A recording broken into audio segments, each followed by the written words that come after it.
Teori behavioristik. Menurut buku Teori Belajar dan Konsep Pengajar tahun 2022, teori belajar behavioristik adalah teori belajar yang fokus pada perubahan perilaku siswa akibat adanya pengaruh dari luar dan stimulus. Next. Kemudian karakteristik teori behavioristik. Yang pertama, sangat mengutamakan pengaruh lingkungan. Yang kedua, hasil pembelajaran berfokus pada terbentuknya perilaku yang ingin dibentuk. Yang ketiga, teori ini lebih mementingkan pembentukan reaksi dan juga respon. Yang keempat, teori ini bersifat mekanis, contohnya jika melakukan kesalahan maka harus meminta maaf. Dan yang kelima, yaitu menganggap latihan itu adalah hal yang penting dalam proses pembelajaran, sehingga cara-cara drilling sangat mudah ditemukan dalam pembelajaran ini. Next. Penerapan teori behavioristik di kelas. Yang pertama, guru harus menyusun materi secara lengkap, mulai dari materi yang sederhana sampai yang kompleks.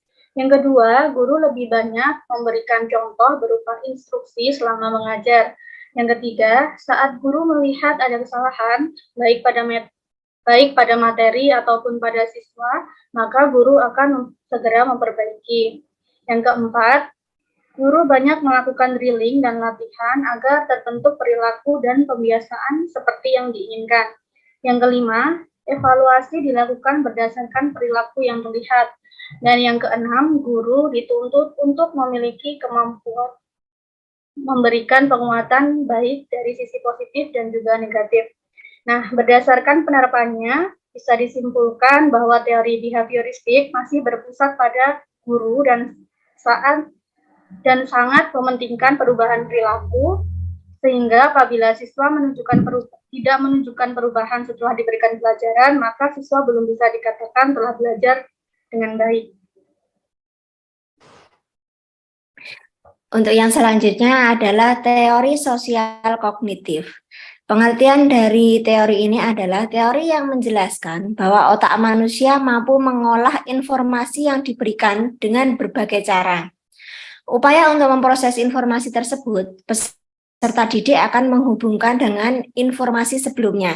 Nah, di sini peserta didik harus mampu berpikir secara kompleks sehingga mereka mendapatkan pemahaman mereka sendiri tentang sebuah materi yang diajarkan oleh gurunya berdasarkan pengalaman, pengamatan, contoh, dan juga meniru perilaku dari orang lain. Next. Langsung ke penerapan teori sosial kognitif, itu untuk yang pertama adalah guru membantu peserta didik untuk memahami arah dan tujuannya. Di sini peran guru itu adalah sebagai pemantau, karena pengembangan dan pemahaman materi yang diajarkan itu diserahkan sepenuhnya kepada peserta didik. Terus kemudian yang nomor 2, peserta didik memiliki cara pandang dalam mengenal keterkaitan unsur-unsur suatu objek atau peristiwa. Karena di sini poinnya adalah sudut pandang yang mana masing-masing peserta didik itu mempunyai cara pandang terhadap suatu peristiwa itu masing-masing, mempunyai sebuah opini masing-masing, sehingga siswa mampu mengembangkan pengetahuan dan perilaku yang dimiliki pada objek atau peristiwa tersebut. Terus yang kemudian, yang nomor 3, guru harus mengajarkan materi yang berhubungan dengan situasi dan kondisi lingkungan, serta memiliki makna yang jelas dan logis dengan proses kehidupan. Dengan memaksimalkan ingatan tentang pengalaman yang dimiliki oleh siswa, maka guru tinggal mengarahkan sikap dan karakter pada peserta didik demi pengembangan sosial kognitif. Nah, ini untuk materi pembelajarannya bisa disampaikan secara visualisasi, video atau permainan. Kemudian yang terakhir itu adalah peserta didik mengerti tentang prinsip-prinsip pokok dari suatu persoalan dan menemukan generalisasi untuk kemudian digunakan dalam memecahkan suatu masalah tertentu. Ini bertujuan untuk menumbuhkan kreasi pada hal-hal baru yang dijumpai oleh peserta didik atau juga bisa memberikan inovasi terhadap sesuatu yang sudah ada menjadi lebih baik lagi. Kemudian untuk kesimpulan dari teori sosial kognitif ini sendiri itu adalah lebih mementingkan proses belajar daripada hasil belajarnya itu sendiri. Nah, untuk teori sosial kognitif ini bertujuan untuk membantu guru dalam memahami karakteristik siswanya. Baik, selanjutnya teori konstruktivisme. Teori konstruktivisme adalah teori belajar di mana individu membangun pengetahuannya sendiri dari lingkungan untuk memperoleh pengalaman. Dalam artian, di dalam proses pembelajaran, peserta didik itulah yang harus aktif mengembangkan pengetahuan mereka sendiri, bukan dari pengajar maupun dari orang lain. Next.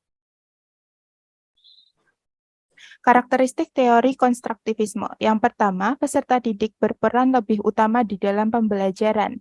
Lalu, peran pendidik lebih sebagai tutor, fasilitator, dan mentor. 3. Pembelajaran di dalam kelas lebih aktif karena berpusat pada peserta didik. Yang keempat, peserta didik belajar melalui pengalaman langsung. Next. Penerapan teori konstruktivisme dalam pembelajaran di kelas. Seperti contohnya yang pertama, membuat siswa mempunyai kemandirian dan inisiatif dalam belajar.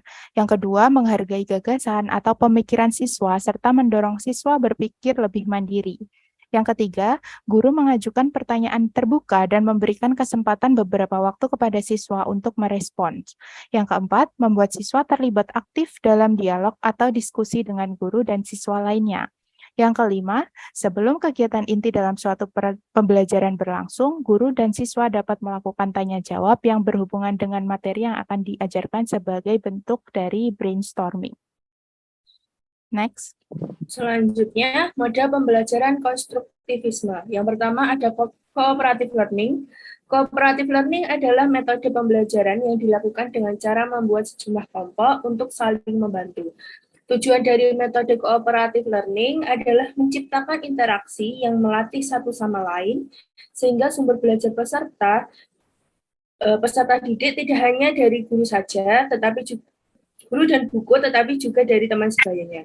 Metode cooperative learning juga dapat mengembangkan keterampilan siswa dalam bekerja sama dan berkolaborasi. Kelebihan cooperative learning yang pertama, peserta didik mampu mengembangkan kemampuan mengutarakan ide, gagasan, dan pendapat. Yang kedua, peserta didik dapat menghargai adanya perbedaan. Yang ketiga, cooperative learning mampu meningkatkan motivasi dan memberi rangsangan kepada peserta didik untuk berpikir. Kekurangan dari cooperative learning yang pertama, penilaian guru masih didasarkan pada hasil kelompok. Yang kedua, memerlukan waktu yang cukup panjang untuk mengembangkan kesadaran kelompok. Yang ketiga, peserta didik yang pandai merasa terhambat oleh siswa yang di bawahnya, sehingga hal ini dapat mengganggu kerjasama dalam kelompok. Yang kedua ada discovery learning. Discovery learning adalah metode pembelajaran yang berfokus pada kesempatan belajar aktif dan langsung bagi siswa. Dalam metode pembelajaran ini, guru berperan sebagai pelatih yang memberikan petunjuk untuk membantu siswa menemukan solusi atau penemuan. Kelebihan dari discovery learning yang pertama, membantu siswa mengembangkan penguasaan keterampilan dan kognitif siswa. Yang kedua, strategi discovery learning membangkitkan motivasi siswa dalam belajar. Yang ketiga, metode ini memberikan kesempatan kepada siswa untuk maju sesuai dengan kemampuannya sendiri. Kekurangan dari discovery learning, yang pertama, mengharuskan adanya kesiapan mental siswa. Yang kedua, metode discovery learning kurang berhasil untuk mengajar di kelas besar. Yang ketiga, harapan yang diberikan pada strategi ini memungkinkan adanya kekecewaan guru dan siswa yang terbiasa dengan model pembelajaran secara tradisional. Oke, next selanjutnya contextual teaching learning. Pada contextual teaching learning ini, sebagai elaborasi model konstruktivisme, nah CTL ini merupakan pendekatan pembelajaran yang mengaitkan materi pembelajaran dengan situasi di lingkungan siswa, masyarakat, intinya berbasis dengan kehidupan sehari-hari siswa. Next. Nah, kelebihan dan kekurangan contextual teaching learning. Kelebihannya yakni dapat menghadirkan suasana pembelajaran yang produktif dan bermakna, Lalu kontekstual menekankan pada aktivitas siswa secara penuh. Lalu pembelajaran menjadi lebih real karena menghubungkan pengalaman belajar di sekolah dengan kehidupan sehari-hari. Kemudian kelemahan CTL. Kelemahannya yaitu yang pertama diperlukan waktu yang cukup lama. Yang kedua, jika guru tidak bisa mengendalikan kelas, maka pembelajaran tidak bisa berjalan dengan kondusif. Jadi guru harus memastikan seluruh siswa itu bisa aktif dalam proses pembelajaran. Next. Yang selanjutnya adalah model pembelajaran jigsaw. Pada pembelajaran ini memungkinkan siswa untuk belajar secara berkelompok dengan masing-masing siswa bertanggung jawab pada satu topik atau pembahasan kelompok lain itu bisa dikolaborasikan dengan anggota kelompok lain sehingga dapat membentuk pengetahuan yang utuh. Nah, kelebihan dan kekurangan. Yang pertama, kelebihan. Materi pembelajaran itu dapat divariasikan. Kemudian menerima keberagaman dan menjalin hubungan sosial dengan baik dalam belajar. Kemudian meningkatkan skill kerjasama antar kelompok. Nah, kekurangannya itu membutuhkan waktu yang lama, lalu guru harus memastikan diskusi juga bisa berjalan dengan baik atau tidak stuck. Intinya, student sebagai center dan guru itu sebagai fasilitator dan pengawas. Oke, selanjutnya adalah pembelajaran inquiry, yaitu model pembelajaran yang mana kegiatan belajar yang menekankan pada pengembangan keterampilan penyelidikan agar peserta didik lebih aktif dalam kegiatan belajar mengajar, yang pada intinya prinsipnya itu mengajak peserta didik agar lebih aktif di dalam kelas. Nah, untuk jenis inquiry learning itu ada dua. Yang pertama open inquiry, di mana pendidik atau pengajar sebagai fasilitator atau wadah agar siswa menjadi lebih aktif. Untuk yang kedua adalah guided inquiry, yaitu pendidik menentukan tema. Jadi untuk pengajar itu bisa menentukan tema agar semua peserta didik dapat aktif dalam subtema tersebut. Next. Yang kedua adalah project-based learning. Menurut Gottman dan Stivers, based learning adalah pendekatan pengajaran yang dibangun di atas kegiatan pembelajaran dan tugas nyata yang diberikan tantangan kepada peserta didik yang terkait dengan kebutuhan sehari-hari untuk dipecahkan secara berkelompok. Jadi, pengajar memberikan suatu project dan ini dikerjakan dalam bentuk kelompok agar diselesaikan bersama. Diskusi kasus untuk permasalahan Robert, 16 tahun, menunjukkan sedikit minat di sekolah dan saat ini tinggal bersama bibinya. Orang tua sudah tidak bisa dihubungi. Nah, untuk solusi yang pertama itu adalah guru menggali permasalahan mengapa Robert memiliki motivasi yang sedikit dalam belajar. Nah, kita dalam menggali informasi ini bisa kita dapatkan dari wawancara dengan temannya atau juga dengan bibinya yang berperan di sini sebagai wali muridnya. Seperti itu. Ini kalau untuk apa itu namanya penggalian informasi itu sendiri kita bisa melakukannya via telepon atau chat di WA, bisa juga dari home visit seperti itu.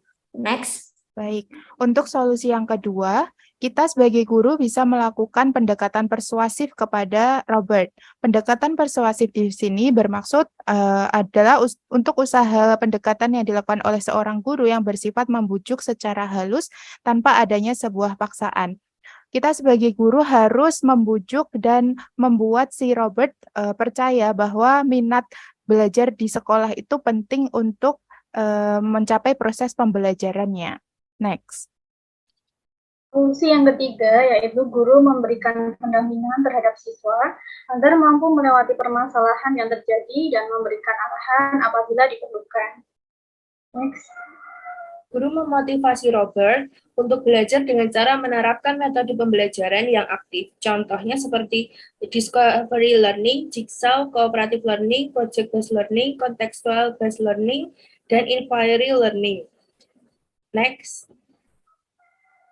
Selanjutnya, guru memposisikan diri sebagai keluarga dan menjadi orang tuanya di sekolah. Karena Robert itu setiap hari menghabiskan waktunya di sekolah, maka sekolah itu sudah seperti rumah kedua bagi Robert. Nah, yang poinnya di sini adalah sebagai guru, kita harus bisa menempatkan diri juga sebagai keluarga kepada peserta didik seperti itu. Lebih ke menjalin ikatan batin. Ketika ikatan batin sudah terbentuk, maka Robert akan merasa nyaman ketika mengikuti proses pembelajaran di kelas. Seperti itu. Kemudian, Oke, untuk kesimpulannya, teori belajar adalah suatu teori yang di dalamnya terdapat tata cara pengaplikasian kegiatan belajar mengajar antara guru dan siswa, rancangan metode pembelajaran yang akan dilaksanakan di kelas. Berdasarkan cara penerapannya, teori-teori tersebut saling melengkapi dan saling menyempurnakan. Dimulai dari teori behavioristik, di mana pembelajaran masih terfokus pada guru, sedangkan dalam teori-teori selanjutnya pembelajaran sudah berfokus pada peserta didik.